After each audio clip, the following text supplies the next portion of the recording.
नमस्कार, स्वागत है आप सभी का। आप देख रहे हैं R9 टीवी। आपके साथ मैं हूं पंकज रौतेला। कहते हैं बीमारी बड़ी हो तो इलाज भी बड़ा ही होता है। कोरोना वायरस त्राहिमाम मचा रहा है। पूरी दुनिया पर छाए इस वायरस ने जितना नुकसान इंसान की सेहत को पहुंचाया, उतना ही नुकसान सरकारों को भी। महामारी के कारण सरकारों को राजस्व में अच्छा खासा नुकसान हुआ है। बड़े बड़े देशों की अर्थव्यवस्था इस वायरस के आगे घुटने टेक चुकी है। उत्तर प्रदेश की अर्थव्यवस्था पर भी इस वायरस का असर देखा गया। चीजों को बेहतर करने के लिए सख्त और बड़े फैसले लेने पड़ते हैं। महामारी से निपटने के साथ साथ सूबे की सरकार ने कई सख्त फैसले लिए ताकि बिगड़ चुकी अर्थव्यवस्था को फिर से जिंदा किया जा सके। कोरोना में अर्थव्यवस्था का चक्का जो जाम हो चुका है उसे फिर से चलाया जा सके। आज इसी पर होगी बात, इसी पर होगी चर्चा। कुछ फैसले उत्तर प्रदेश की सरकार ने लिए हैं। चर्चा को आगे बढ़ाएंगे अमिताभ अग्निहोत्री जी, R9 टीवी के एडिटर इन चीफ। स्वागत है सर आपका। चर्चा में हमारे साथ मेहमान जुड़े, एक रिपोर्ट के जरिए खबर देख लीजिए। कोरोना हारेगा, भारत जीतेगा, यह संकल्प हम सबका होना चाहिए। इसमें कोई संदेह नहीं कि कोरोना के खिलाफ जारी महाजंग में सूबे की सरकार ने दूसरे बड़े राज्यों के सामने शानदार प्रदर्शन की मिसाल पेश की है। देखिए, सरकार ने पूरी ताकत के साथ कोरोना के फैलाव को रोकने का काम किया। कोरोना वायरस ने इंसान की सेहत के साथ साथ सरकार की जेब पर भी हमला किया और इस बुरे दौर में सबसे ज्यादा दुर्दशा अर्थव्यवस्था की हुई है। ऐसे में जब चोट बड़ी है तो इलाज भी बड़ा होना लाजमी है। कठिनाई है, उसको कठिनाई को फेस करने के लिए पूरा देश लगा है, पूरे देश की जनता लगी है, सरकारें लगी हैं, हर स्थान के ऊपर अपना काम कर रही हैं। डूबती अर्थव्यवस्था को उभारने के लिए योगी सरकार ने अभी तक कई सख्त फैसले लिए हैं। फैसलों की कड़ी में सरकार ने यह भी तय किया है कि 1 साल तक कोई नई भर्ती नहीं की जाएगी। 1 साल तक तबादला नीति पर भी रोक रहेगी। इसके अलावा सरकार ने सरकारी कर्मचारियों पर भी बड़ा फैसला लेते हुए 6 महीने तक सरकारी कर्मचारियों की हड़ताल पर रोक लगा दी है। सरकार ने राज्य कर्मचारियों पर एस्मा लागू किया है। मुश्किल वक्त में सरकार के ये फैसले बेहद सख्त भले हैं, लेकिन सरकार ऐसा कर अपना पूरा फोकस कोरोना की लड़ाई पर रखना चाहती है। सरकार का पूरा ध्यान जो कोरोना को हराने के लिए और प्रदेश और देश को बचाने के लिए है। बहरहाल सरकार ने अभी तक सही वक्त पर सख्त फैसले लेकर अपनी जिम्मेदारी को निभाया है, लेकिन अब जब घर में महामारी खड़ी है, कोरोना से लड़ाई थोड़ी बड़ी है, तो कठोर फैसले वाली नाव को महामारी के समंदर में उतारना बेहद जरूरी है। Bureau report, R9 TV, Uttar Pradesh, Uttarakhand. तो जाम हो चुके चक्के को सरकार ने घुमाने की कोशिश, रफ्तार देने की कोशिश की है। सख्त फैसलों के जरिए सरकार ने तय किया है कि 1 साल तक सूबे में नई योजनाएं लागू नहीं की जाएंगी। 1 साल तक कोई नया निर्णय नहीं लिया जाएगा, कोई फैसला, कोई निर्माण ऐसा नहीं होगा, उस पर फैसला नहीं लिया जाएगा। आज इसी पर हम चर्चा करेंगे। हमारे साथ मेहमान जुड़ चुके हैं, उनसे आपका परिचय करा दूं। हरिकिशोर तिवारी जी, अध्यक्ष राज्य कर्मचारी संयुक्त परिषद हमारे साथ हैं। नवीन श्रीवास्तव जी, प्रवक्ता बीजेपी हमारे साथ हैं। अनीश अंसारी साहब, पूर्व IAS हमारे साथ हैं। अजय अरोड़ा जी, नेता कांग्रेस हमारे साथ हैं। राहुल लाल जी, राजनीतिक विश्लेषक हमारे साथ हैं। अमिताभ अग्निहोत्री जी इस चर्चा को आगे बढ़ाएंगे। फैसले जितने मजबूत होंगे अमिताभ जी, रिजल्ट की उम्मीद भी उतनी ही अच्छी की जा सकती है। सरकार ने कुछ महत्वपूर्ण फैसले लिए हैं इस लॉकडाउन में, कोरोना काल में। देखिए, मुझे लगता है 2 स्तर पर लड़ाई है और दोनों स्तरों पर लड़ाई एक साथ लड़ी जानी है। यह लड़ी जा रही है, लड़ी जाएगी भी। एक, इस तात्कालिक बीमारी से निपटना, इसको एक सीमित दायरे में रख पाने में सफलता पाना, और दूसरा, इसके चलते जो अर्थव्यवस्था को नुकसान हुआ है उसकी भरपाई भी करते जाना। दुनिया भर की तस्वीर सामने है। हम भारत की ही बात करें तो केंद्र सरकार का खजाना खाली, राज्यों का खजाना खाली, उत्तर प्रदेश भी उससे अलहदा नहीं। और अर्थव्यवस्था कोरोना काल से पहले वाली स्थिति में कब आएगी उतनी तेजी से उसका पहिया कब घूम रहा होगा, इसकी भविष्यवाणी किसी ज्योतिषी के वश की भी नहीं, राजनेता तो छोड़ दीजिए। तो आखिर समाज कल्याण की जो तमाम योजनाएं हैं,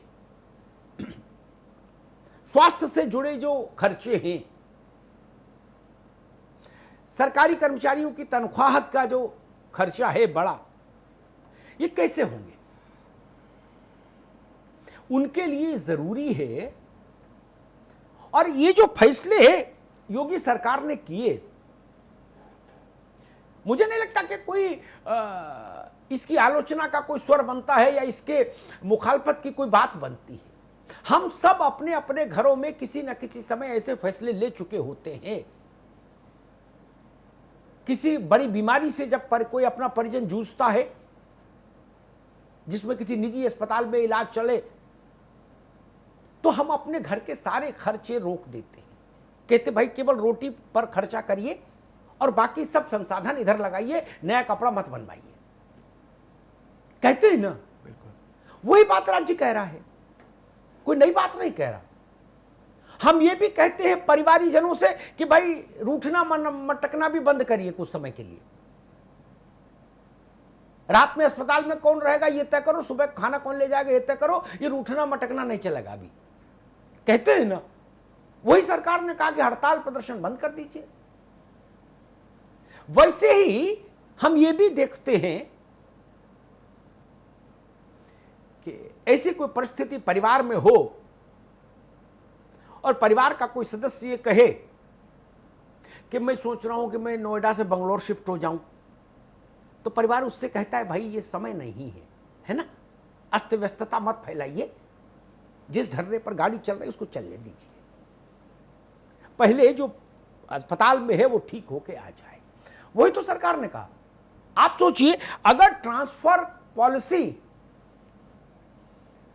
पहले जैसी रहती तो जून में ट्रांसफर हो रहे होते पूरे उत्तर प्रदेश भर में, कई लाख, इधर का सिपाही उधर, उधर का दरोगा इधर, उधर का इंजीनियर इधर, इधर का जूनियर इंजीनियर इधर, बवाल जान हो जाता उत्तर प्रदेश भर में।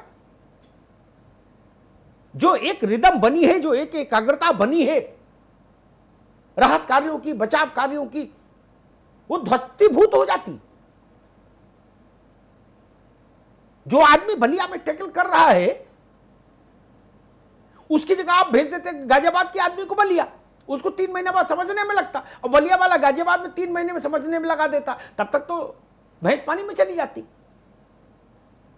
मुझे लगता है इसलिए ये फैसले जरूरी थे, और ये फैसले वैसे ही सरल फैसले हैं जैसे हम अपने परिवार में लेते हैं, कुटुंब में लेते हैं, रिश्तेदारी में लेते हैं, अपने सामाजिक जीवन में लेते हैं। लेकिन फिर भी स्वाभाविक है, सरकार का कोई भी निर्णय होगा तो लोकतंत्र में उस पर पक्ष भी होगा और विपक्ष भी होगा, और अलग अलग स्वर रहेंगे, मुंडे मुंडे मतर भिन्ना। तो हरकिशोर जी हमारे साथ हैं, कर्मचारियों के संगठन के दिग्गज नेता हैं, उन्हीं से बात शुरू करते हैं। हरकिशोर जी, दो फैसले सरकार के आपसे जुड़ते हैं, तीनों जुड़ते हैं। ट्रांसफर पॉलिसी मतलब 0 ट्रांसफर ईयर कर दिया सरकार ने, नई भर्ती नहीं, और हड़ताल धरना प्रदर्शन जिंदाबाद मुर्दाबाद नहीं, 6 महीने। आपको कोई आपत्ति थी? मैंने सुना। हाँ बिल्कुल, भर्ती नहीं की जानी चाहिए, काम चल जाएगा उसका। ट्रांसफर पोस्टिंग पे हम लोगों जी ने कहा था चीफ सेक्रेटरी कि जिसमें जो पति पत्नी के केसेस हैं, तमाम सारे जो पूरा सारे हैं जो वर्षों से पड़े हुए हैं, उनकी यदि भर्ती खुल जाए तो उसमें कोई बुराई नहीं होनी चाहिए, बस इतनी साथ है, उसमें और कोई दिक्कत नहीं है। ट्रांसफर पोस्टिंग नहीं होना चाहिए। उसमें 80 करोड़ रुपए का हमने निकाल कर दिया था सरकार को कि नुकसान होगा सरकार का, बचत हो जाएगी। दोनों बातें हमारी। तीसरी बात ये थी कि जो इन्होंने एस्मा अभी कर, सबसे महत्वपूर्ण बात उसकी है कि जब इन्होंने हमारे भत्ते समाप्त किए, तब हम लोगों ने जो हल्ला गुल्ला किया, आप लोगों के माध्यम से भी बातचीत आई, तो आपने भी कहा कि इनसे वार्ता होनी चाहिए, और उसके बाद तत्काल मुख्य सचिव स्तर पर हमारी वार्ताएं भी हुई। वार्ता होने के बाद जो है कि भाई ठीक है, अच्छा आप शांत रहिए, आप लोग, अब कुछ नहीं होगा। और उसके 4 दिन बाद एक आदेश पहले हुआ था कि भाई 21 तक, जुलाई 21 तक हम इसको भत्ते आपको नहीं देंगे, स्थगित किए जाते हैं। बात देखिए, ये विडंबना देखिए सरकार की। काम चल गया था सरकार का पैसा सरकार को मिलने लगा था, हमारी कटौती होने लगी थी, उसे हमारी वार्ता भी हो गई मुख्य सचिव साहब से। उसके एक हफ्ते बाद एक आदेश जारी होता है वरुण सचिव वित्त के यहाँ से कि सारे भत्ते तत्कालिक प्रभाव से समाप्त कर दिए गए। मैं समझता हूं कि ये गलत आदेश। इस आदेश से न तो सरकार का भला हो रहा था, न उनको पैसा ज्यादा मिलने की उम्मीद थी। इसका मतलब कोरोना के बहाने आप हमारा शोषण करना चाहते हैं। ये बात निकल के आई, जो अभी भी उसके बाद बैठ के हमारी हुई मुख्य सचिव स्तर पर हमने बात कही कि इसका हमें फिर से विरोध है कि बात होने के बाद भी आपने उसको ऐसे आदेश को कर दिया। नहीं, हरकिशोर जी, इस वक्त मसला है 3 फैसले, नई नियुक्ति नहीं, ट्रांसफर नहीं इस साल, और धरना प्रदर्शन हड़ताल पर रोक। बिल्कुल, तो मैं उसी पे आ रहा हूं कि हड़ताल पर जो रोक आई उसी की बात कर रहा हूं। पहले दोनों पे मैंने बता दिया कि उसमें बहुत ज्यादा आपत्ति नहीं है। हमारा ही प्रस्ताव था कि 80 करोड़ रुपया से बच जाएगा और वो बचाएगा सरकार का। स्थानांतरण में उन्हीं लोगों किए जाए जो लोग अपने मांगेंगे। जैसे शिक्षक, बहुत सारे लोग हमारे बंधु हैं जो बहुत दूर दूर पड़े हुए, पति पत्नी उनकी पूर्वांचल में है, पति पश्चिम में है, तो उनके कुछ किए जा सकते हैं, इसमें सरकार विचार कर सकती है। लेकिन एस्मा तो आपने देखा, हमारा जब हड़ताल तब होती है जब हड़ताल होने को जा रही होती है, सरकार को लगता है उसको कंट्रोल नहीं कर पाएगी, तब वो हड़ताल के 2-3 दिन पहले एस्मा लगाती है या 2-3 दिन हड़ताल चलने के बाद लगाती है। जब भी मैंने हड़ताल की, चाहे पुरानी पेंशन व्यवस्था की हड़ताल की हो, आपने देखा उसके पहले 2013 में बहुत बड़ी हड़ताल की थी जिसको आपने भी कवर किया था जब अखिलेश सरकार की थी। और उसके बाद आज तो कहीं हड़ताल का नोटिस किसी भी संगठन का है ही नहीं। भाई तिवारी जी अभी मूड नहीं था, मान लो कल बन जाता तो उन्होंने कैबिनेट लगा दिया, एहतियातन क्या दिक्कत है? बिल्कुल नहीं, हम लोगों ने कहा कि ये धमकी देने वाली बात, ये धमकाने वाली बात। देखिए, हम लोग जब बार-बार वार्ता कर रहे हैं, वार्ता में हम लोग कह रहे हैं कि भाई हम नहीं करेंगे। कल परसों तक वार्ता हुई हमारी, वार्ता होने के बाद भी ये कहा कि भाई नहीं करेंगे। लोगों ने लिख के भी दे दिया, हमने भी काम लिख के दे दिया कि कोरोना काल में कोई आप लोग आंदोलन नहीं कर रहे। ये तो मानवीय बात है भाई, कैसे कोई कर लेगा हड़ताल? हम सारे संगठन 100-150 संगठन तो हमारे साथ रहते हैं, जो हम खुद उनके सामने उपस्थित होकर कह रहे हैं कि नहीं हड़ताल होगी और लिख के भी दे रहे हैं, फिर कोई मतलब ही नहीं था इसका। अच्छा ठीक है हरकिशोर जी, एक मिनट, एक साल तक नई भर्ती नहीं, इस पे तो कोई विवाद नहीं आपका? नहीं, इसमें कोई बात नहीं, सरकार जैसे चाहे चलाना चाहे वैसे चलाए, कोई दिक्कत नहीं। चलिए ठीक है, इतनी बड़ी राहत की बात है, कम से कम 3 में 1 तो बात छूटी जिस पे विवाद नहीं है। ठीक, अनीस अंसारी साहब, ठीक है, अनीस अंसारी साहब हमारे साथ हैं,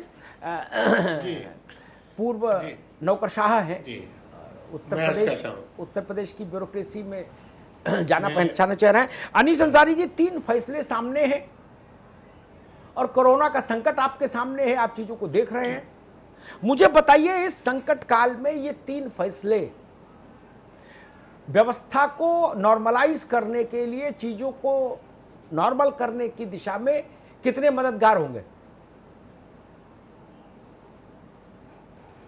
इसमें जो नई भर्तियों वाला फैसला है कि नई भर्तियां नहीं होंगी, इसमें मुझे कोई खराबी नहीं नजर आ रही। सरकार के संसाधन या उसकी जरूरत है वो तय कर रही है कि हमें जरूरत नहीं है नई भर्तियों की, तो वो ठीक है उनके हिसाब से। लेकिन जो 2 फैसले किए हैं, बल्कि 3 फैसले किए हैं, एक तो ये जो एस्मा लगाया है, एसेंशियल सप्लाईज मेंटेनेंस एक्ट, जिसे बैन किया है हड़तालों को, और उसके पहले जो पाबंदी लगा दी पेमेंट पे, भत्तों पे, ये दोनों फैसले गलत हैं। पहले सबसे बड़े फैसले की बात करता हूँ, जो इन्होंने भत्ते रोके हैं, ये अर्थव्यवस्था को कमजोर करेगा।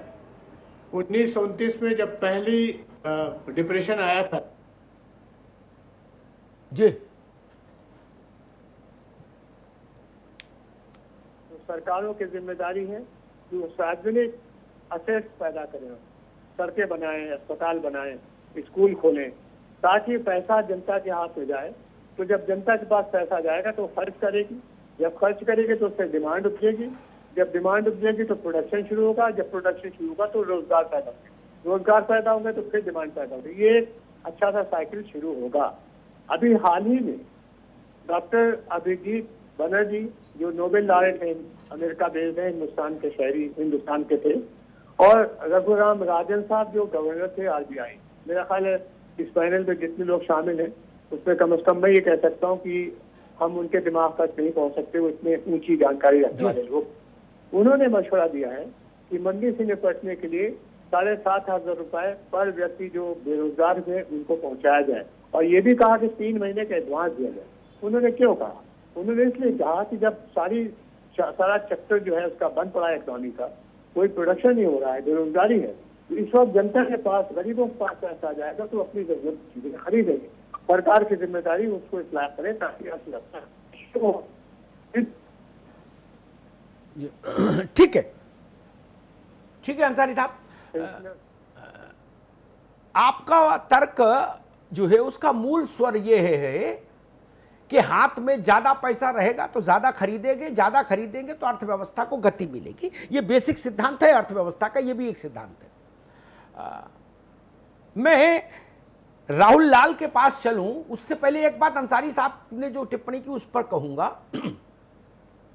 यह टिप्पणी ज्यादा मुफीद होती जब कहीं ऐसा फैसला सरकार ने किया होता कि आधी तनख्वाह मिलेगी अब साल भर तक। उत्तर प्रदेश सरकार का मेरे ख्याल से एक छोटे से छोटा मुलाजिम भी 20-22 हजार रुपए, 25,000 रुपया तो महीना पा ही रहा है होगा सरकार से।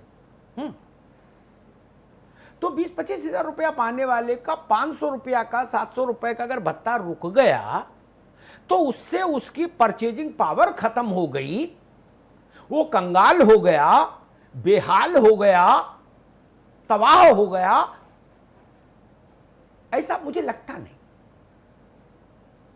मान लीजिए एक आदमी 1 लाख रुपया सरकार से ले रहा है और उसमें 5,000 रुपए भत्ते के हैं, तो 95 तो आ रहे हैं ना। 12 पंजे 60, कुल 60,000 रुपया साल में था। उतने के परचेजिंग पावर घटने से अर्थव्यवस्था डूब जाएगी। मुझे लगता है ये बात शायद बहुत मौजूद नहीं है। राहुल लाल, देखिए सर, जो ये कार्यक्रम है उसको उत्तर प्रदेश की जनता और सरकार सब लोग बहुत आशा और विश्वास के साथ देखते हैं कि इस डिबेट से, चूंकि आप जिस तरह से इस कार्यक्रम को करते रहे इसको लोग बहुत आशा के साथ देखते हैं इसको, और यहाँ से हम लोग प्रैक्टिकल सॉल्यूशन ये प्लेटफॉर्म हमेशा देता रहा है। यहाँ से हर मामलों के ऊपर डिबेट पे एक निष्कर्ष निकलता रहा है। जो अधिकांश चीज़ें हैं, देखिए सरकार के जो अधिकांश कदम हैं उससे अधिकांश लोग सहमत होंगे, और अधिकांश चीज़ें सहमत होने वाली चीज़ें हैं। जैसे ट्रांसफ़र पोस्टिंग इस समय इस स्थिति में होने का कोई तुक नहीं है। जब हम लोग एक आपातकालीन व्यवस्था में हैं तो इस समय यथास्थिति बनी हुई रहे, और चूंकि अलग, जैसा आपने बड़ा विस्तार से समझाया भी कि कोई बलिया में है और वहीं पे मामले को संभाल रहा है तो बड़ी अच्छी बात है। उसको अचानक से आप नोएडा ले आएंगे तो वो यहाँ की स्थितियों से परिचित भी नहीं है, वो एक आपातकालीन स्थिति वहाँ पे हैंडल कर रहा है, और चूंकि आपातकाल की व्यवस्था भी खत्म नहीं हुई है तो ट्रांसफ़र नहीं हो, पोस्टिंग नहीं हो, हड़ताल की व्यवस्थाएं भी ना हो, ये तमाम चीज़ें बहुत आवश्यक है इस समय। तो इसलिए इन फैसलों में कहीं कोई समस्या नज़र नहीं आ रही। लेकिन एक चीज़ जो देखने वाली चीज़ है वो चीज़ ये है कि आखिर आप एस्मा क्यों लगा रहे हैं इस समय। क्योंकि देखिए एस्मा जब आप लगाते हैं तो देखिए सरकार, अभी हम लोग एक आपदा प्रबंधन में हैं, आप लोगों से जो सरकारी कर्मचारी हैं उनका विश्वास जीतिए, क्योंकि बहुत ज़्यादा सब लोग ओवरलोडेड काम कर रहे हैं इस समय, कोई नहीं देख रहा, दिन नहीं देख रहा, लोग रात नहीं देख रहे। तो ऐसे सिचुएशंस में जब वैसी स्थितियां नहीं हैं तो इस तरह के कठोर फैसले लेने से हमारे विचार से इस पॉइंट पे आपको कर्मचारियों का विश्वास जीतना चाहिए था, और वो आप सरकार जीतती हुई नजर भी आ रही थी। इतना ज़्यादा अनावश्यक हार्ड निर्णय लेने की इस पॉइंट पे जरूरत नहीं थी। भर्तियों के मामले में मेरा एक विचार है कि देखिए 1,000 की आबादी पे 1 डॉक्टर होना चाहिए। भारत का अगर नेशनल हम लोग देखते हैं तो भारत में 12,000 की आबादी पे 1 डॉक्टर है, और अगर उत्तर प्रदेश, बिहार जैसे जो बड़े राज्य हैं यहाँ पे लगभग 25 से 28 हज़ार पे 1 डॉक्टर है यहाँ पे। तो अगर कभी इस समय चूंकि स्वास्थ्य इमरजेंसी की स्थिति है तो अगर स्वास्थ्य कर्मियों की भर्ती या डॉक्टरों की भर्ती की जरूरत पड़ती है तो कम से कम उसको इसका अपवाद जरूर बना के रखना चाहिए इस समय, क्योंकि ये जरूरत कभी भी अपवाद हमेशा सरकार के हाथ में रहता है। हाँ, तो इसलिए स्वास्थ्य कर्मियों की भर्ती का मामला बनेगा, क्योंकि वो हमारे पास डॉक्टर जनसंख्या के अनुपात में काफी कम है। तो इसलिए सरकार को ये भी चीज ध्यान में रखना चाहिए। दूसरा चीज है कि जिस तरह से अभी अर्थव्यवस्था की स्थिति बन रही है, देखिए वेतन भत्ते से तो कोई कटौती से राज्य सरकार के कर्मचारियों पर तो कोई असर नहीं पड़ेगा, लेकिन होता क्या है कि चूंकि सरकारी कर्मचारियों को समाज में एक मॉडल के रूप में देखा जाता है, इसका दुरुपयोग जो प्राइवेट प्लेयर्स हैं, जो ठेकेदार सिस्टम के लोग हैं, वो अपने कर्मचारियों का शोषण करने के उदाहरण के रूप में देते हैं कि अब तो भाई सरकारी कर्मचारियों का भी वेतन कट रहा है, तुम्हारे भी वेतन घटेंगे। तो इस तरह से उन लोगों के ऊपर तलवार चलने की संभावना होती है। सरकार को बहुत ध्यान रखना पड़ेगा कि उनके राज्य क्षेत्र में, कहीं निजी क्षेत्र में जो लोग काम कर रहे हैं, छोटे छोटे जगहों पर काम कर रहे हैं, उनके हितों को कहीं कुठाराघात ना हो। चूंकि ठेका सिस्टम से अपने श्रमिकों को बचाना ये बहुत आवश्यक है। मैं चाहूंगा कि योगी जी ठेका सिस्टम को खत्म करने के लिए जरूर कोई ना कोई कठोर फैसला जरूर लें। जी राहुल जी, आपने जो अंत में बात कही ना, वो बात जितनी सरलता से आपने कही उतनी सरलता से संभव नहीं। योगी जी नहीं, भारत के किसी चीफ मिनिस्टर के लिए अब संभव नहीं। बिल्कुल सहमत। वो दिन चले गए। एक पुराना शेर था, वो दिन हवा हुए जब पसीना गुलाब था। वो दिन चले गए जब बच्चा पैदा होते ही सरकारी नौकरी का पात्र हो जाता था। भारत में 3 ही काम थे, दुकान, खेती और सरकारी नौकरी। चौथा काम तो था नहीं भारत में। वो दिन हवा हो गए। अब दुनिया जिस दिशा में जा रही है उस दिशा में स्थायी सरकारी नौकरी हम लोगों की बाद की 2-1 पीढ़ी कर ले तो समझिए गंगा नहा ली। ये प्रथा बिल्कुल सीमित हो जाएगी। टोटल जो सरकारी कर्मचारी आज हैं इनके 5% आपको दिखेंगे 25 साल बाद के भारत में। बाकी सब आइए, हायर फायर कॉन्ट्रैक्ट पर काम करिए, रिजल्ट दे तो रहिए, नहीं हो तो जाइए। नहीं, यहां तक कोई दिक्कत नहीं है सर। खाली मैं ये कह रहा हूं कि उसमें शोषण की स्थिति ना आ जाए उनका, कि वो शोषण के शिकार हो जाए। बाकी तो देखिए हमें बदलते शोषण नहीं राहुल, शोषण ऐसा शब्द है जिस पर बहुत वेग टर्म्स में बात नहीं हो सकती। ये केस टू केस देखा जाने वाली चीज है। कोई लोग अपने कर्मचारियों को अच्छे से रखते हैं, कुछ शोषण करते हैं। एक मकान में मेड झाड़ू पोछे वाली है, उसको सुबह सर्दी में चाय मिलती है, गर्म पानी मिलता है। एक क्रूर मालकिन के उसमें फंस जाती है, उसको चाय भी नहीं देती वो। अब इसका योगी जी क्या करें? चाय की व्यवस्था तो नहीं करा सकते। वो एक दूसरा विषय है और बड़ा जटिल विषय है, उस पर आएंगे नहीं, सब आएंगे आपको। लेकिन सरकारी कर्मचारी जिस कारण से भारत में प्राथमिकता पर रहते थे सरकारी नौकरी, उसमें शादी भी एक बड़ा कारण था। आज से 30 वर्ष पहले के भारत में, अनीस अंसारी साहब तो देखे होंगे, सरकारी सिस्टम में चपरासी भी हो जाए लड़का तो कलेक्टर जैसा सम्मान मिलता था शादी ब्याह में। क्या रिश्तों की बाढ़ आ जाती थी। क्यों? ये मैं नहीं कह रहा, अनीस अंसारी साहब, प्रेमचंद ने लिखा। अब उनसे बड़ा तो कोई हिंदी का साहित्यकार नहीं हुआ। उन्होंने कहा एक अपनी कहानी में कि तनख्वाह तो ईद का चांद है प्यारे, नजर तो चढ़ावे पे रहती है। वो परिस्थितियां तो बदल रही, पूरी दुनिया में बदल रही, भारत में भी बदल रही और बदलनी भी चाहिए समय के साथ। ठीक है, आपके पास सबसे बाद में आऊंगा नवीन श्रीवास्तव।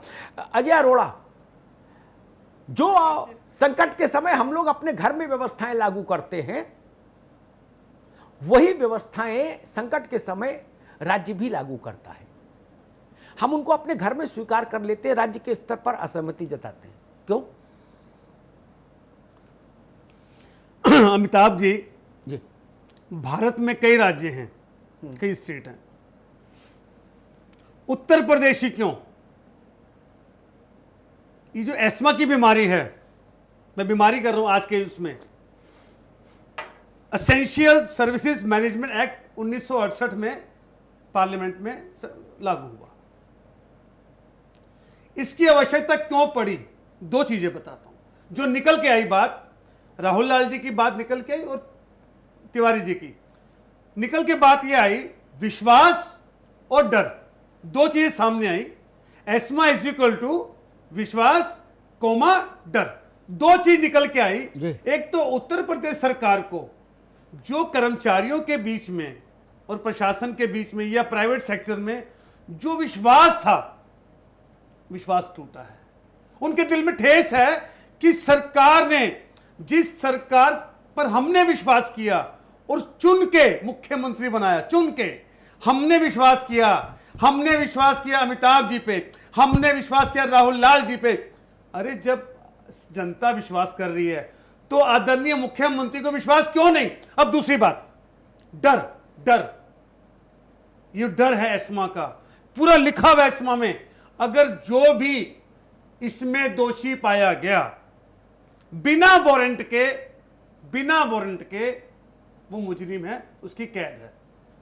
इसकी आवश्यकता क्यों पड़ी? अमिताभ जी, आपकी सारी बात से इत्तेफाक रखता हूं, बाकी स्टेट भी हैं, सीखते छत्तीसगढ़ से, ठीक सीखते राजस्थान से। अरे छत्तीसगढ़ ने तो कमाल कर दिया, छत्तीसगढ़ ने तो, उन्होंने तो न्याय योजना सीधे सीधे खातों में डाल दिए। कहां विश्वास, कहां डर, कहां अविश्वास, हमें सोचना होगा। अगर मैं क्षेत्र का मुखिया हूं, राज्य का मुखिया हूं, मुझे विश्वास करना पड़ेगा। अमिताभ जी, विश्वास मैं अपने आप पे करता हूं, विश्वास अपनी पत्नी पे करता हूं, विश्वास अपनी बेटी पे करता हूं, विश्वास अपने बेटे पे करता हूं। तो विश्वास खोना नहीं है। यहां जो मुझे दिखा, जो मेरे चश्मे ने देखा, विश्वास खोया। ठीक, मैं नवीन श्रीवास्तव के पास चलूं उससे पहले दो टिप्पणी अजय जी की टिप्पणी पर मुझे समझ आती है। एक पहली टिप्पणी तो ये आती है, अनीश भाई आएंगे आपके पास। एक पहली टिप्पणी तो मुझे समझ आती है, छत्तीसगढ़, झारखंड, मेघालय, नागालैंड और त्रिपुरा और गोवा ऐसे राज्यों से उत्तर प्रदेश की तुलना नहीं हो सकती। जितना बड़ा बनारस मंडल, मेरी बात को फिर सुनिए, जितना बड़ा बनारस मंडल उससे छोटा छत्तीसगढ़। ठीक, उत्तर प्रदेश ने अगर 50 लाख लोगों के खाते में 1000 रुपया डाला तो वो किसी भी छोटे प्रदेश में लागू बड़ी न्याय योजना से कई गुना बड़ी राशि हो जाती है। ये भी देखिए, हमारे यहां भंडारा है, उनके यहां घर में भोजन बन रहा है। उतना तो फर्क मान के चलना पड़ेगा। इसलिए छोटे राज्यों से तुलना नहीं हो सकती। राजस्थान नहीं, राजस्थान से भी तुलना नहीं हो सकती। 3 राजस्थान समा जाएंगे उत्तर प्रदेश में। अच्छा, उत्तर प्रदेश नहीं, फिर रेवेन्यू ना आता, रेवेन्यू भी तो आएगा। गोवा का रेवेन्यू कम है। नहीं, रेवेन्यू तो अभी किसी का नहीं आ रहा है, इसलिए वो चैप्टर बंद। वो ठीक, अभी तो रेवेन्यू का लॉकर ही बंद है, उसके पासवर्ड ही भूल गए जनता। जब कोई काम ही नहीं हो रहा तो जीएसटी नहीं, जीएसटी पैसा तो शुरू हो जाएगा। जैसे जब हो जाएगा तब, अभी सबका खजाना खाली, क्योंकि सैलरियां सबको डिस्पर्स करनी पड़ी और सैलरी एक बड़ा खर्चा होता है किसी भी स्टेट के लिए। नवीन श्रीवास्तव, आपने लोगों को सुना जी, कैसे रिस्पोंड करेंगे भाई? अमिताभ जी, देखिए, चर्चा की शुरुआत में 3 प्रमुख विषय आए जी। उत्तर प्रदेश की सरकार ने कोरोना आपदा से निपटने के लिए अपने राजकोषीय व्यय को घटाने के क्या क्या प्रयास किए। सबसे नंबर 1 चर्चा आई कि नई नियुक्तियां 1 वर्ष के लिए नहीं होंगी। यह बात सही है, और जहां आवश्यक है, जिससे स्वास्थ्य संबंधित क्षेत्र में डॉक्टर्स की, नर्सेज की, वह भर्ती को उससे अलग रखा गया, वो भर्ती होगी। दूसरी चर्चा हुई ट्रांसफर पोस्टिंग की। ट्रांसफर पोस्टिंग का एक पहलू बहुत अच्छा आपने बताया कि बलिया का आदमी गाजियाबाद, नोएडा जाएगा या वहाँ का वहाँ जाएगा। इसके साथ साथ अमिताभ जी, जो ट्रांसफर का एक भत्ता मिलता है, वो एक बहुत बड़ी धनराशि होती थी। ट्रांसफर शून्य घोषित करने से उस पैसे की भी एक बड़ी बचत होगी। तीसरी जो चर्चा है एस्मा की, कि एस्मा लागू किया गया, क्यों लागू किया गया। अभी हमारे मित्र अजय अरोड़ा जी ने भी बहुत अच्छे भाषण दिए, हमारे कर्मचारी नेता हरिशंकर तिवारी जी ने भी कहा, अनिश्चितता में। देखिए, आपातकाल में सरकार को सारे संवैधानिक अधिकार हैं और कैसे अपने खर्चों को नियंत्रित करके सामाजिक कार्यों को बढ़ाएं, स्वास्थ्य सर्विसेज को बढ़ाएं, इसके लिए सरकार ने अपने खर्चों में कटौती करने के विभिन्न उपाय किए। भत्तों की जो कमी की बात हुई अमिताभ जी, भत्तों की कमी को लेकर राज्य कर्मचारी परिषद, निगम गुट एक है, हरिशंकर तिवारी जी, हरकिशोर तिवारी जी जानते होंगे, उसने 27 तारीख से आंदोलन करने की धमकी दी थी और राज्य कर्मचारी महासंघ ने भी उसको समर्थन दिया था। भी आई थी। हमको इसलिए आवश्यक हुआ कि जी, तो इसलिए अमिताभ जी हमें आवश्यकता थी कि इस प्रकार की जो गतिविधियां जो हमारी इस कोरोना की लड़ाई को कमजोर कर सकती हैं, उसको रोकने के लिए हमने किया है। ऐसा कहीं नहीं है कि हमारा किसी से विश्वास घटा है या किसी का विश्वास, ऐसा नहीं है। और हमारे मित्र कांग्रेस के अरोड़ा साहब ने बहुत अच्छी बात, विभिन्न राज्यों के उदाहरण दिए, राजस्थान, छत्तीसगढ़। मैं इनकी और इनकी पार्टी की एक बात बताना चाहूंगा। आज ही मैं देख रहा था, इनकी राष्ट्रीय नेत्री जो उत्तर प्रदेश की प्रभारी है श्रीमती प्रियंका वाडेरा, उन्होंने योगी आदित्यनाथ जी से चिट्ठी लिख के अपील की कि उत्तर प्रदेश में 4 महीने के बिजली के बिल आप माफ कर दीजिए। अमिताभ जी मेरा शब्द सुनिएगा, माफ कर दीजिए। उत्तर प्रदेश की सरकार ने 31 मई तक बिजली के बिल जमा करने से उत्तर प्रदेश ने हर राज्य ने किया है। और राजस्थान, जहां के अरोड़ा साहब चर्चा कर रहे थे, जहां इनकी सरकार है, उसका भी मेरे पास लिखित में है कि 31 मई तक जो लोग बिजली का बिल जमा नहीं करेंगे उनके ऊपर 2% एक्स्ट्रा पेनाल्टी लगाई जाएगी। माफ भी नहीं जमा करेंगे तो 2% एक्स्ट्रा लगाई जाएगी। यह दोहरा चरित्र, दोहरी लड़ाई मत लड़िए। ये महामारी है, सबको मिलकर लड़ना है। आरोप प्रत्यारोप हम लोग बहुत कर लेंगे और रही अनीस अंसारी साहब ने अर्थव्यवस्था की बात की, जितने उन्होंने प्रश्न उठाए ज्यादातर का जवाब आपने स्वयं दे दिया कि खर्चे कितने कम हुए और क्या हुए।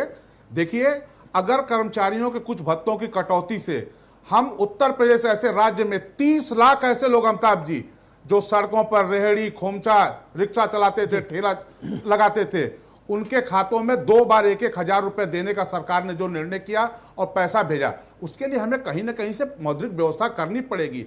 अगर 100 रुपए में आपके 5 रुपए कम करके 95 रुपए आपको दिए जाते हैं तो, और दूसरों की एक बहुत बड़ी संख्या में मदद होती है, तो इसको अच्छे सेंस में लेना चाहिए। अभिजीत राजन जी हो, और जो बड़े बड़े अर्थशास्त्रियों का नाम अनीस अंसारी साहब ने लिया था, उनका भी मॉडल देश देख चुका है। और यह सुझाव देना कि 7,500 रुपए सीधे खातों में भेज दीजिए, इसलिए देश की बाइंग कैपेसिटी बढ़ जाएगी तो देश की इकोनॉमी सही हो जाएगी, ऐसा नहीं है। दोनों पहलू हैं। हमको अपनी प्रोडक्शन कैपेसिटी भी बढ़ानी पड़ेगी, हमको विदेशों पर अपना निर्यात बढ़ाना पड़ेगा, आयात घटाना पड़ेगा, अपनी जो मूलभूत हमारी अर्थव्यवस्था की रीढ़ थी कृषि और कृषि उत्पादों का कैसे बेहतर यूटिलाइजेशन करें। एक ब्रेक लेना है, आज एक मिनट, एक ब्रेक लेना है। उस ब्रेक पर जाने से पहले एक बात मैं और कहूंगा। बात आई थी भरोसे की, मैं उसके समतुल्य एक उदाहरण रखता हूं। अवाम पर सरकार को भरोसा, चूंकि कोई विकल्प नहीं, अवाम तो दूसरी आप ला नहीं सकते, सरकार तो हम दूसरी भी ला सकते हैं, लेकिन सरकार दूसरी अवाम क्रिएट नहीं कर सकती। इसलिए किसी पार्टी की सरकार हो, सुप्रीम हम ही रहेंगे, यानी अवाम। अवाम पर सबको भरोसा, कोई दिक्कत नहीं। फिर भी लॉकडाउन के लिए नियम बनाया कि अमिताभ अग्निहोत्री निकलेंगे तो चालान काट देंगे, गाड़ी सीज कर लेंगे, और दोबारा निकलेंगे तो गिरफ्तार करके जेल भेज देंगे, और तिवारा निकलेंगे तो क्वारंटाइन सेंटर भेज देंगे। क्या नियम बना ना? नोएडा से दिल्ली नहीं जा सकते आप, बना ना नियम। ऐसा नहीं कि भरोसा नहीं है नोएडा वालों को दिल्ली वालों पर, या दिल्ली वालों को नोएडा वालों पर, नहीं, व्यवस्था बनी ना। और यह व्यवस्था भी बनी कि अगर आप अपना रोग छुपाएंगे तो भी जेल जाएंगे, और यह व्यवस्था भी बनी कि क्वारंटीन सेंटर से अगर आप भागेंगे तो आप आगे आगे होंगे, पीछे पीछे एसटीएफ होगी और आपको पकड़ेगी भी, चार डंडे भी लगाएगी और लाके फिर दोबारा बंद करेगी। व्यवस्था बनी ना, भरोसा है। लेकिन आपातकाल में भरोसे के साथ साथ कुछ वैधानिक उपाय भी करने होते हैं।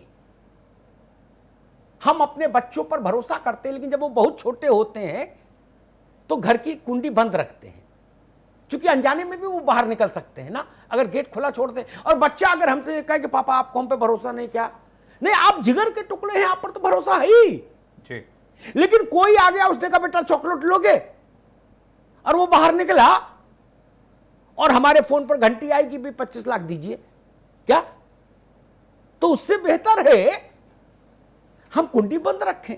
ये सिर्फ कुंडी बंद रखने वाली बात है, इसलिए मैंने 2-3 उदाहरण दिए। अनीस अंसारी साहब, आप कुछ फरमाना चाह रहे थे? जी, मैं दो बातें कहना चाहता हूँ। देखिए, आप रघुराम राजन और अभिजीत बनर्जी जैसे काबिल इकोनॉमिस्ट को नजरअंदाज कर दें तो वो घर की मुर्गी दाल बराबर। लॉर्ड मिनार्ड केन्स, जो केनेशियन इकोनॉमिक्स के जन्मदाता हैं, उन्होंने 1929 की जो ग्लोबल डिप्रेशन हुआ था, मंदी हुई थी, उसमें यही फार्मूला दिया था कि सरकारों की जिम्मेदारी है कि जब जनता के पास परचेजिंग पावर कम हो और मंदी हो जाए तो फिर उसको पैसे को पंप करें पब्लिक वर्क्स में। आज तक किसी दुनिया के किसी मुल्क में इसकी काट नहीं आई। किसी अर्थशास्त्री ने ये नहीं कहा कि ये फार्मूला प्रैक्टिस में गलत हुआ है। इसको नकारना नहीं चाहिए, सरकारों को इस पर अमल करना चाहिए कि पब्लिक के परचेजिंग पावर को बढ़ाएं। एक चीज और देखने लायक है, इसी सरकार ने, यूपी की सरकार ने और दूसरी 2-4 सरकारों ने सारे लेबर कानूनों को सस्पेंड किया है। ये कदम इंतहाई गलत और गलत टाइम पे हुआ है, इसलिए कि आप जब कलेक्टिव बार्गेनिंग के rights, factory act, industrial dispute act, इस सबको सस्पेंड कर देंगे तो एक तरीके का दमनकारी चक्र शुरू होगा जो इमरजेंसी की याद दिलाता है। हमें ऐसी व्यवस्था करना चाहिए जिसमें जनता का सहयोग मिले, छोटे जो गरीब तबके के लोग, उनका सहयोग मिले। ठीक है अंसारी साहब, ठीक है जी। अंसारी साहब, मैं आऊंगा, नवीन आऊंगा आपके पास। अंसारी साहब ने कहा कि ऐसे कदम उठाए जाने चाहिए जिसमें जनता का सहयोग मिले। ये बात सुनने में अच्छी है, लेकिन ये शासन की प्रक्रिया विधि नहीं होती, ठीक ना? मैं जवाब देना चाहता हूं। एक सेकंड रुक जाओ भाई। अंसारी साहब भी जब कलेक्टर रहे होंगे, प्रमुख सचिव रहे होंगे, सचिव रहे होंगे अलग अलग महकमों में, तो सर्वधर्म संभाव सम्मेलन नहीं होता शासन, न सत्संग होता है रूहानी मिशन का। उसमें चिट्ठी लिखी जाती है कि 1 हफ्ते के भीतर कारण बताएं, नहीं तो आपके खिलाफ सुसंगत धाराओं में परिवाद दर्ज करके कार्रवाई की जाएगी। ये लिखना पड़ता है ना शासन चलाने के लिए। व्यक्तिगत चिट्ठी और में जो प्रेम आप दर्शा सकते हैं वो शासन में नहीं दर्शा सकते। नवीन श्रीवास्तव कुछ कहना चाह रहे थे। अमिताभ जी, अनीस अंसारी साहब बहुत वरिष्ठ अधिकारी रहे हैं, बहुत सारे इनके अनुभव हैं। इन्होंने जिन 2 अर्थशास्त्रियों का नाम लिया, निश्चित रूप से उनको मैं खारिज नहीं कर रहा हूं, लेकिन अनीस अंसारी साहब ने अपने पहले बार के वक्तव्य में कहा कि इन 2 अर्थशास्त्रियों ने कहा कि प्रत्येक व्यक्ति के खाते में इतने रुपए सीधे भेज दिए जाए। देखिए, सरकार 33 करोड़ लोगों के खाते में जनधन खातों के माध्यम से पैसा भेज रही है। उत्तर प्रदेश सरकार भी विभिन्न प्रकार के लोगों को भेज रही है। लेकिन अनीस अंसारी साहब के बात को ही मैं बात को आगे बढ़ा रहा हूं। उन्होंने थोड़ा अपने हिसाब से कहा, मैं अपने हिसाब से कह रहा हूं। निश्चित रूप से सरकार को अपने खजाने खोलने होंगे और ऐसे विनिर्माण कार्य में लगाना होगा, ऐसे इंडस्ट्रीज में, ऐसे कंस्ट्रक्शन उसमें जिसमें सरकारी धन का फायदा अधिक से अधिक लोगों तक पहुंचे, चाहे वो सीमेंट उद्योग हो, स्टील उद्योग हो, मजदूर हो, बड़ी कंपनियां हो। तो वह 1929 महामंदी के अमेरिका की बात करें, जिसके बाद ये सारा एक अर्थशास्त्र का फार्मूला बना। हमारी सरकार भी इस पर काम कर रही है। और अमिताभ जी, आपको याद होगा कि जब लॉकडाउन के बीच में उत्तर प्रदेश सरकार ने औद्योगिक गतिविधियों को शुरू करने की अनुमति दी 11 प्रकार के उद्योगों को, तो उसमें 3 प्रमुख थे, स्टील, सीमेंट और उर्वरक। तो विपक्ष के और बहुत सारे हमारे विद्वान काबिल लोगों ने कहा कि साहब आपको इतनी जल्दी क्या है। लेकिन सवाल यह है कि सीमेंट और स्टील उद्योग अगर नहीं शुरू होंगे तो हम कैसे निर्माण कार्य शुरू करेंगे। हम अगर उर्वरक उद्योग शुरू नहीं करेंगे तो हम जून के महीने में जब धान की रोपाई और धान की खेती होगी तब हम कैसे कर पाएंगे। तो सरकार वो सारे निर्णय ले रही है। हम जो भी हमारे अर्थव्यवस्था के अनुसार अनुरूप निर्णय है, चाहे वो सीधे खाते में पैसा भेजना, वह भी हम दे रहे हैं। हम 1000 रुपये या 2000 रुपये किसान को दे रहे हैं।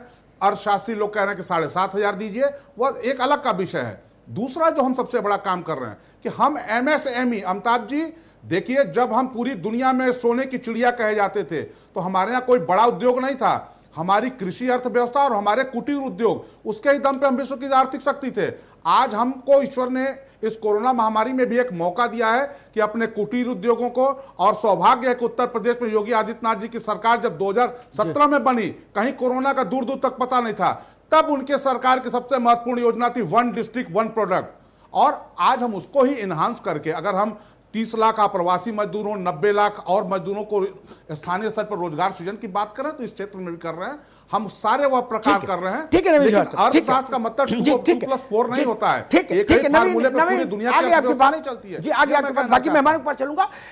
एक बात सही बात है, ये मेरी भी मान्यता है, हिंदुस्तान जहाज, कार, कंप्यूटर, घड़ी, कपड़ा दुनिया में सबसे बेहतरीन नहीं बनाता। कोई भी बड़ी चीज, संगठित उद्योग की कोई भी बड़ी चीज नहीं बड़ी बनाता, न सीमेंट सबसे अच्छा बनाता, न स्टील।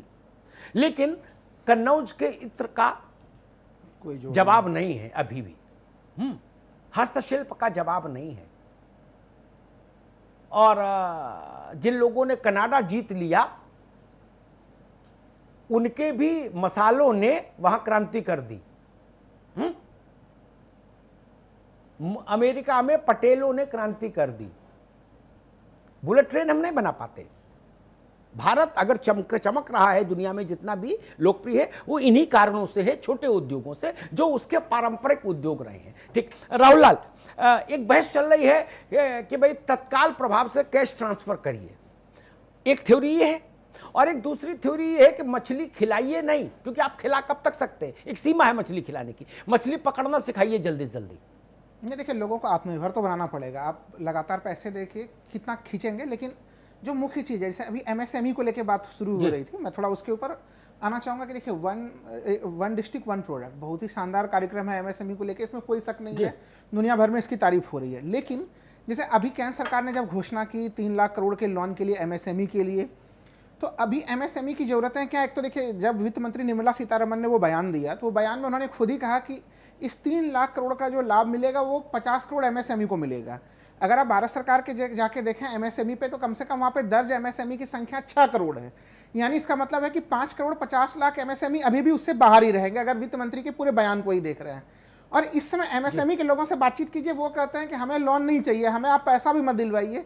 अलग अलग देश भर में सरकारी विभागों में ही हमारे भुगतान इतने लंबित हैं कि अगर हमें वही मिल जाए तो हम लोग गंगा नहा लें। यानी एक तरह से सरकार के जो भुगतान उनके पास पेंडिंग है, उन भुगतानों को ही वो कह रहे हैं कि हमें वही दिलवा दें। हमें लोन लेंगे तो पता नहीं कब की क्या स्थिति होगी। एक देखिए, और दूसरा चीज़ है कि जो विनिर्माण क्षेत्र की बात हो रही है, बड़ी अच्छी बात है। मैं सरकार को हमेशा कहूँगा कि आप विनिर्माण का काम अभी पब्लिक प्राइवेट सेक्टर के रूप में, पार्टनरशिप के रूप में मत कीजिए, क्योंकि इस समय जो राष्ट्रीय राजमार्ग विकास प्राधिकरण था वो अभी कम से कम जो है कि 2.25 लाख करोड़ के घाटे में चल रहा है इस समय। और उसमें जितने भी निर्माण के क्षेत्र में प्राइवेट कंपनियां थी सब काफ़ी हाथ जला चुकी हैं। तो अगर आप उस तरह का प्रोजेक्ट बनाएंगे, वो कंपनियां अभी नहीं आएंगी उसमें। सरकार को जरूरत है कि वो उस वाले क्षेत्र में अपनी भागीदारी खुद ही वो शीर्ष नेतृत्व करे और खुद ही खर्च करे, तब उसके माध्यम से हम इकोनॉमी को हम बूस्टअप दे पाएंगे। अगर आप सड़क बनाएंगे, बिल्डिंग बनाएंगे, कई तरह की चीज़ों की मजदूरों को मजदूरी मिलेगी और अलग अलग इंडस्ट्रीज की चीज़ों की डिमांड भी पैदा होगी। तो इसलिए इसमें प्राइवेट पार्टनर को छोड़िए और सरकार अपनी मुख्य पार्टनरशिप में रहे इसमें। ठीक बात है। पहले तो भारत में सब काम सरकार ही करती थी। उस दौर का भारत भी आपने तो नहीं देखा होगा, उतना हमने देखा है। तब 100 किस्म की अलग बीमारियां थी। क्या? तब 100 किस्म की अलग बीमारियां थी।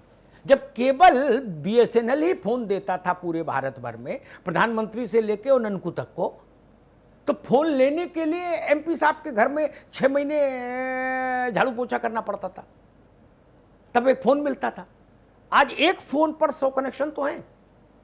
ये भी एक अंतर है, ये तो देखना पड़ेगा। बिल्कुल है ना। सरकारी अति सरकारीकरण के नुकसान भी हमने देख लिए। हरकिशोर जी, 2 फिलॉसफी चल रही हैं बहस में।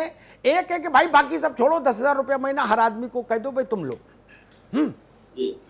दूसरी फिलॉसफी है कि मछली आप हमेशा नहीं खिला सकते, इसलिए मछली खिलाने का गिमिक बहुत ज़्यादा देर तक नहीं होना चाहिए। मछली पकड़ने की कला सिखा दीजिए, लोग अपने आप मछली पकड़ लेंगे, भून लेंगे और खा लेंगे। 2 अवधारणाएं हैं जिनसे विश्व चलता है। बिल्कुल। हेलो जी, बोलिए। हाँ, देखिए इसमें ये बात आज आपने जो विषय रखा था वो इसमें और इन 3 बातों पर रखा था। तो अभी जैसे बात हो रही थी, तो लोकतांत्रिक व्यवस्था में जो ये सारे राजनेता हैं, चाहे मंत्री हो चाहे जो हो, सभी लोग कोई ना कोई आंदोलन परिवार की समस्याओं को लेकर, जिले की समस्याओं को लेकर ही आंदोलन करते हैं। उन्हीं का स्वरूप दिखाई पड़ता है जब वो बड़े नेता बनते हैं। हम लोग भी उसी में समस्याओं दिखाते हैं, जो जायज समस्या होती है उन्हीं को उठाते हैं। अब आप ये बताइए कि 2 बार हमने आंदोलन किए।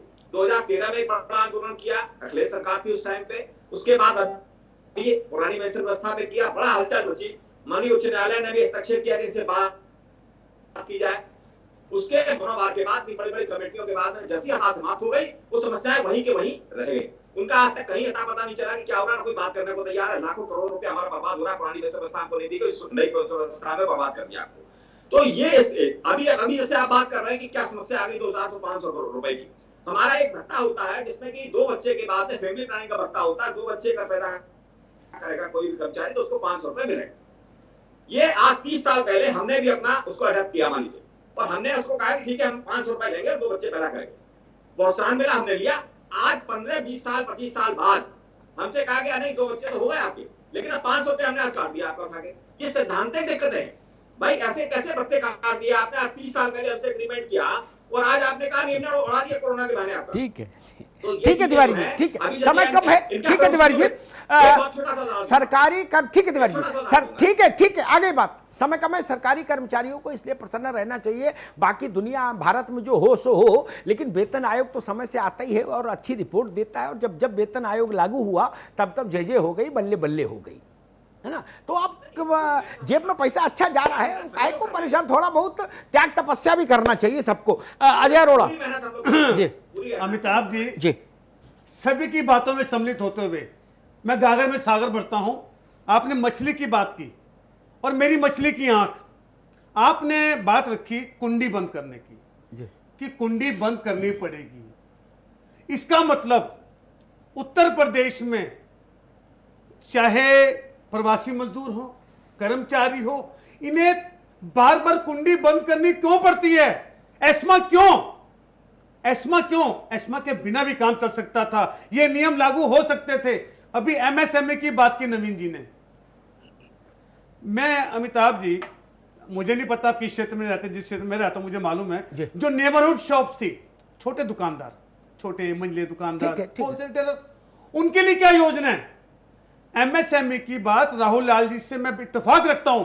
मेरे कम से कम 20 बड़े इंडस्ट्रीज, लघु उद्योग वाले जिन्होंने काम बढ़ाया, और उनकी प्रशासन में, सरकारों में बहुत पैसे फंसे हुए हैं, वो हमसे अपील करते हैं कि आप सोशल हो, किसी से बात करो, हमारे पैसे निकला दो, हमें लोन नहीं चाहिए। तो मेरे कहने का मतलब है, जमीनी स्तर पर इन्हें उत्तर प्रदेश की सरकार को कुंडी क्यों लगानी पड़ी? क्यों लगानी पड़ी? ठीक ठीक ठीक ठीक ठीक। नवीन श्रीवास्तव, कांग्रेस पूछ रही है कि भाई कुंडी क्यों लगानी पड़ी? संक्षेप में उत्तर दीजिए, क्योंकि शो वाइंड अप करने के समय। जी जी अमिताभ जी, राहुल लाल जी ने भी और अजय जी ने भी एक प्रश्न उठाया कि एमएसएमई को लोन से ज़्यादा जरूरी है कि जो सरकारी विभागों में उनके उद्योगों द्वारा जो सप्लाई की गई है उसका शीघ्र भुगतान हो। अगर केंद्रीय वित्त मंत्री निर्मला सीतारमण जी ने जिस दिन एमएसएमई के विषय में घोषणाएं की थी, उसको अगर आप ध्यान से एक बार हमारे ये मित्र लोग देख लेंगे, उसमें 2-3 चीज़ें की गई। एक तो 200 करोड़ तक के टेंडर्स ग्लोबल नहीं होंगे, एक तो ये देश के उद्योगों के बढ़ाव के लिए। दूसरा, उसमें ये स्पष्ट निर्देश दिया गया कि सरकारी विभागों में, उपक्रमों में एमएसएमई के तहत जिन भी चीज़ों की सप्लाई हुई है और उसका भुगतान नहीं हुआ है, 1 महीने के भीतर आपको उसका भुगतान सुनिश्चित कराना पड़ेगा। यह स्पष्ट रूप से निर्देश दिए गए हैं। हम चिंतित हैं कि उनका भुगतान भी सुनिश्चित हो, कहीं उनके पैसे न फंसे, और उनकी जो कंपटीशन की पावर है, जो लिमिट है, वह भी बढ़ाई जाए, ताकि हम ज़्यादा से ज़्यादा मेक इन इंडिया के तहत उत्पादन करें और हम आत्मनिर्भर बने। प्रधानमंत्री मोदी जी के आत्मनिर्भर की जो परिकल्पना है वह एमएसएमई को बिना मजबूत किए नहीं होगी। और आपने बहुत अच्छे प्रश्न किए, लेकिन मेरा अनुरोध है कि आप निर्मला सीतारमण जी की जो घोषणा थी उसमें देखेंगे इन सारी चीजों का बहुत स्पष्ट उल्लेख और निर्देश है। ठीक है श्रीवास्तव साहब, संपादकीय टिप्पणी का वक्त हो चला है। अरोड़ा जी, माफी चाहता हूँ, आप कुछ बोलना चाह रहे थे। अमिताभ जी प्लीज। देखिए, मैं मानता हूं कि कैश ट्रांसफर स्टेरॉइड है, यह बहुत आपात स्थिति की व्यवस्था है।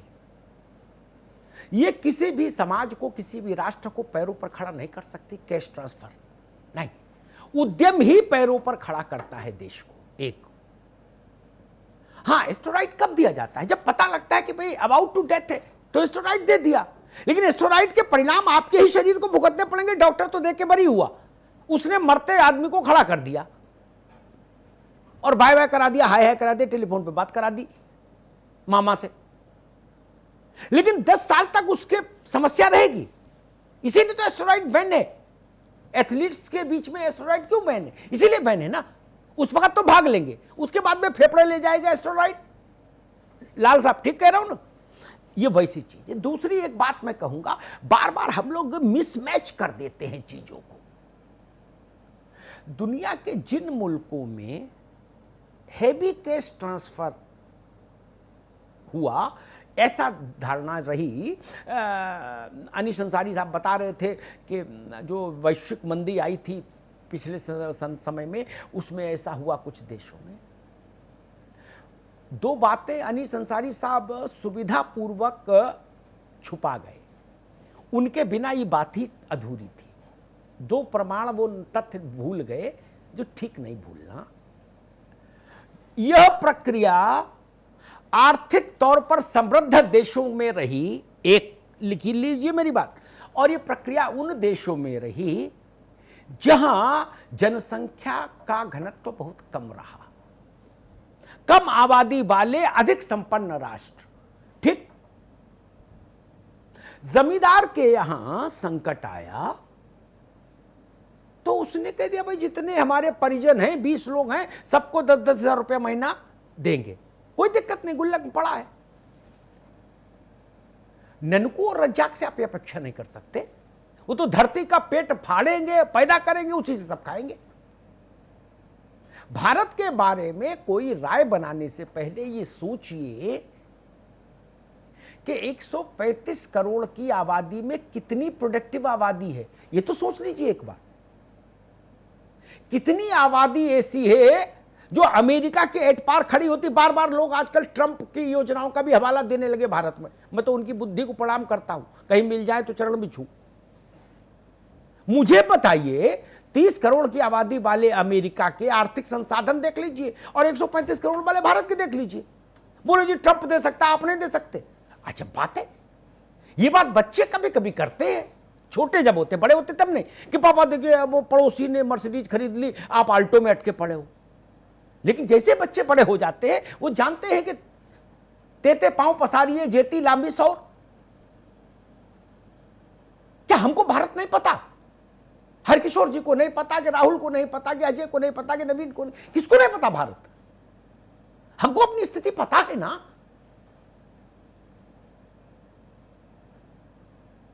और भारत कोई देश कैसे बनता है?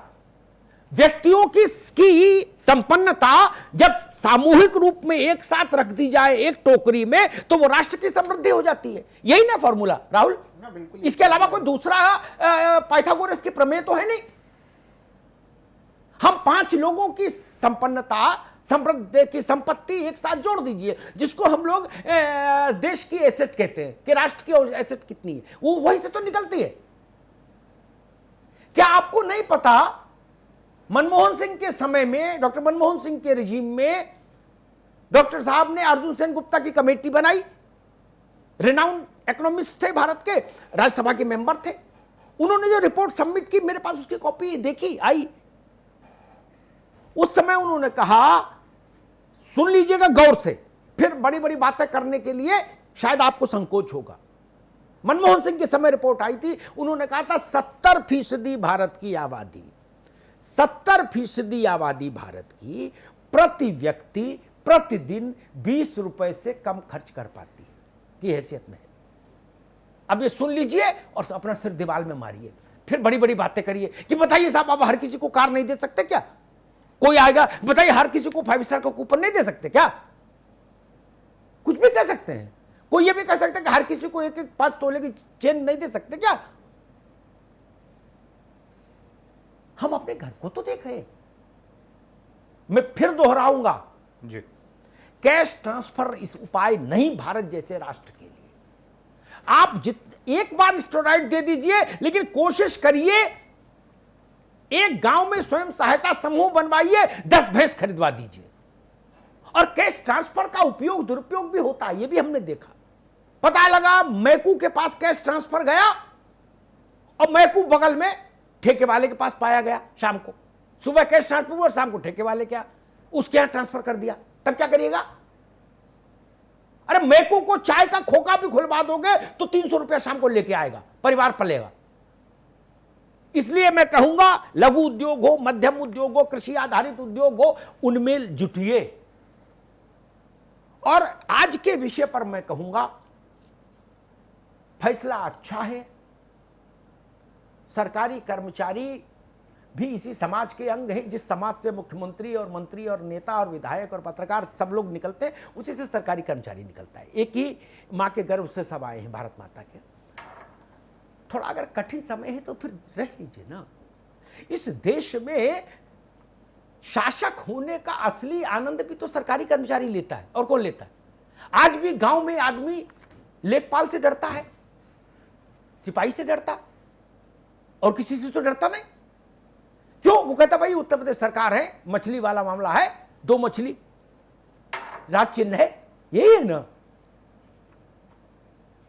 तो जब कलेक्टर साहब का इकबाल इतना बुलंद है लाल बत्ती में, तो 1 साल 2 साल थोड़ा अगर मान लीजिए, वो भी चवन्नी अठन्नी का नुकसान है, बड़ा नुकसान तो है नहीं जी। किसी के मूल वेतन में तो छेड़छाड़ सरकार ने नहीं की। वो करती तो मैं खड़ा होता साथ में लड़ाई में। भत्तों का मामला है ना। अब अगर 12 लाख रुपया, पहले 12,60,000 पा रहे होंगे साल में, तो अब 12 लाख पाएंगे, इतना ही ना है। छोड़ दीजिए 60,000, अभी कोई इतनी बड़ी समस्या नहीं आ रही। कोरोना से जीत ले, अर्थव्यवस्था पटरी पर आ जाए तो फिर लड़ लेंगे हम लोग। फिर कहेंगे भाई वो 60,000 अब चालू करा दो। लेकिन अभी वो परिस्थिति नहीं, न ट्रांसफर की परिस्थिति, न नई भर्ती की परिस्थिति जी। अभी केवल एक लक्ष्य होना चाहिए, बीमारी से बचें और अर्थव्यवस्था पटरी पर लौटे। क्योंकि भूख की महामारी अगर फैली तो वो 100 कोरोना से बड़ी होगी, ये ध्यान रखिएगा। धन्यवाद। हरि किशोर जी बहुत बहुत शुक्रिया, नवीन श्रीवास्तव जी, अनिश अंसारी जी, अजय अरोड़ा जी, राहुल लाल जी, अमिताभ जी, बहुत बहुत शुक्रिया आप सभी का। सरकार का पूरा फोकस मौजूदा वक्त में कोरोना पर है और इस कोरोना को हराना है, इसीलिए तमाम कड़े और कठिन फैसले लिए जा रहे हैं, और सिर्फ और इसीलिए कि ताकि उत्तर प्रदेश की जनता कोरोना से दूर रहे। इस खास कार्यक्रम में फिलहाल इतना ही। बाकी खबरों के लिए बने रहिए 9 टीवी के साथ, सिर्फ खबर के लिए।